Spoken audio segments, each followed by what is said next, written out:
Alright guys, what's the crack? What's going on?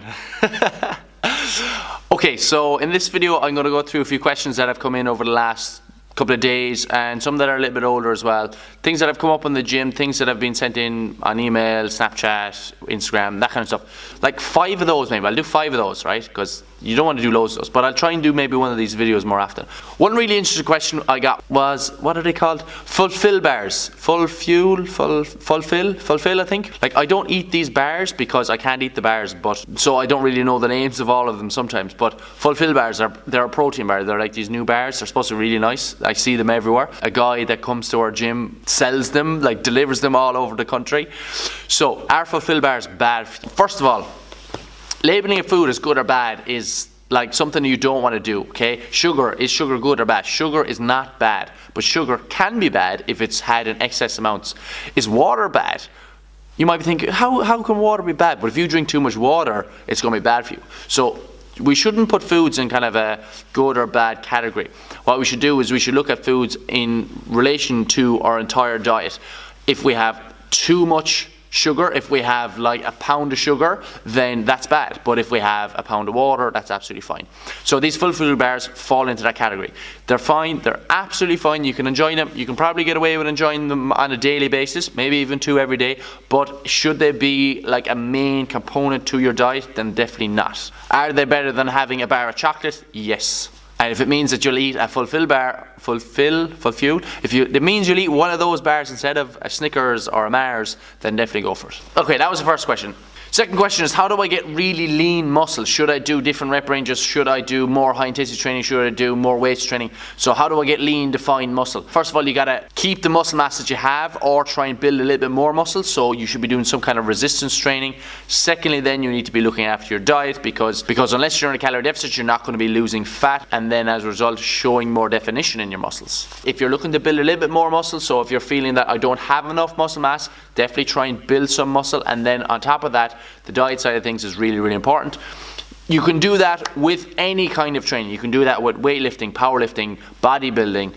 You can do that with a mix of all 3 of those. You can do that with high intensity training. You can do low intensity training, not really that much with low intensity training if you're trying to build muscle. So what I would say is make sure you're doing at least 2 days a week resistance training. If your goal is to build muscle and also to get lean muscle, so to lose body fat, then focus on your resistance training. Spend more time on that, up to maybe 5 times or even 6 times a week. And then outside of the gym, focus on your diet, get that right. Be in a calorie deficit, eat enough protein.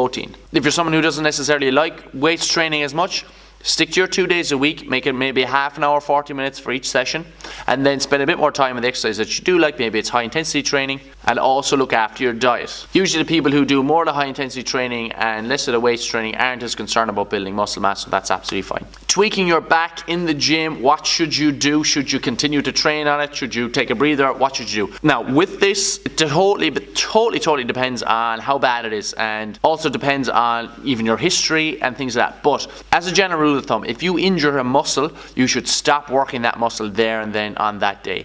Leave it rest, see how it is the day after, and see how it is the day after again, because most likely if you injure it there and then any further exercise on it is going to make it a lot worse. So go see a physiotherapist. I have to say that because it's like, if I don't say that, it's really bad.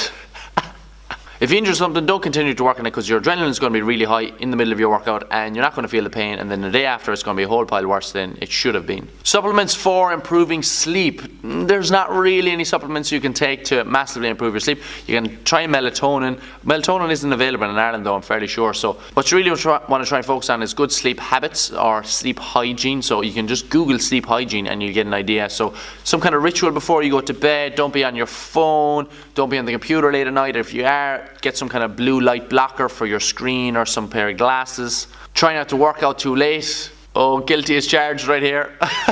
Try not to have too much caffeine close to bedtime, things like that. That's what you should focus on first. When you get a really good routine down, then you might look into something else. Obviously stress in life is going to have a major factor on that, so things like mindfulness, going to yoga, meditation is something you should look into. It's something that I do, it's something that we recommend a lot of people here do, and we've got yoga starting fairly soon as well, so super. The age-old question, is lifting weights good for losing fat? Will lifting weights that make me like really bulky and like huge like a man and, you know, like a bodybuilder. 90% of people that are here are not lifting weights because they want to look like bodybuilders. They want to be stronger, they want to be more flexible, they want to have healthier joints, and that's why they're lifting weights. They're not lifting weights to look like Arnold Schwarzenegger. It's funny when people say, oh, well, I don't want to look like Arnold Schwarzenegger. Of course you want to look like Arnold Schwarzenegger. No, you don't.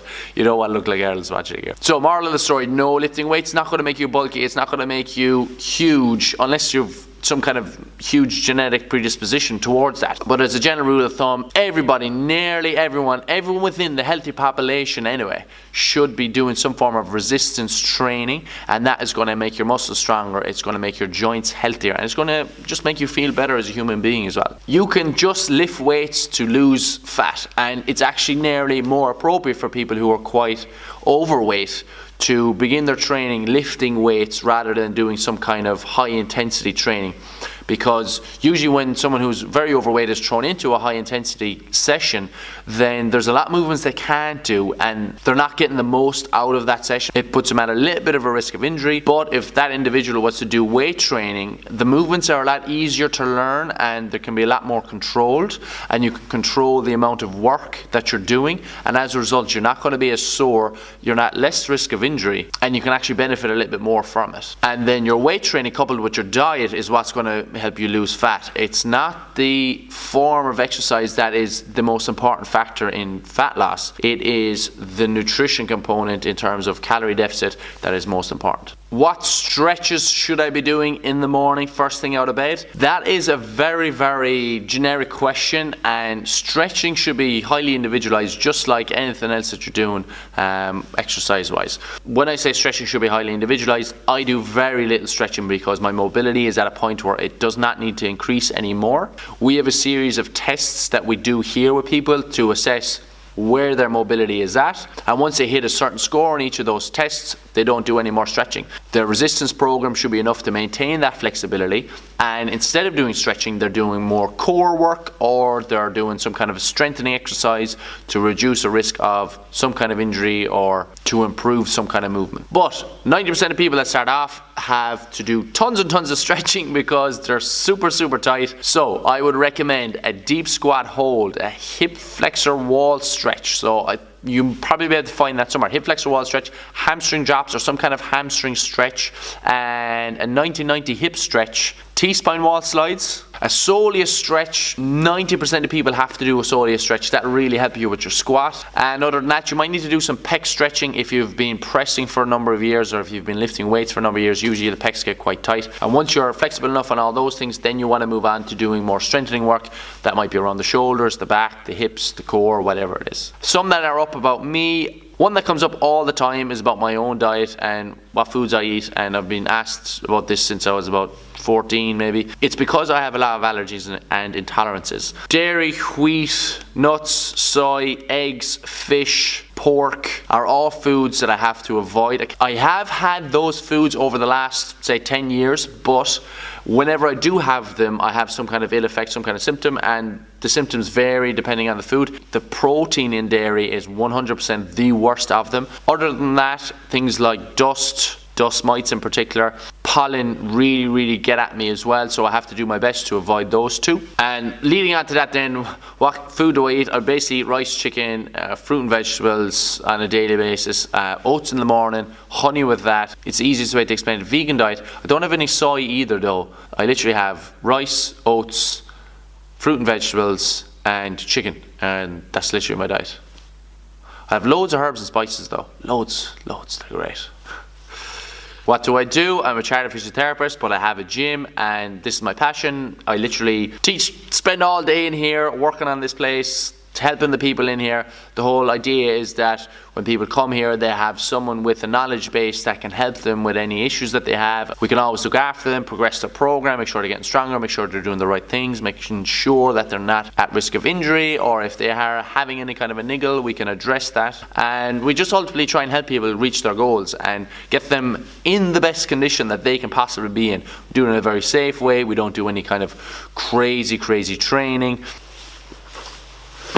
Okay, so I'm going to leave it there, and if you have any more questions about any of those things, leave them in the comment section below. Message me on Snapchat or Instagram or wherever you want to do it, and I'll get back to you ASAP. Or if you're in the gym, come ask me here in the gym, and I'll try and do some more of these videos. Thanks for watching. Slán.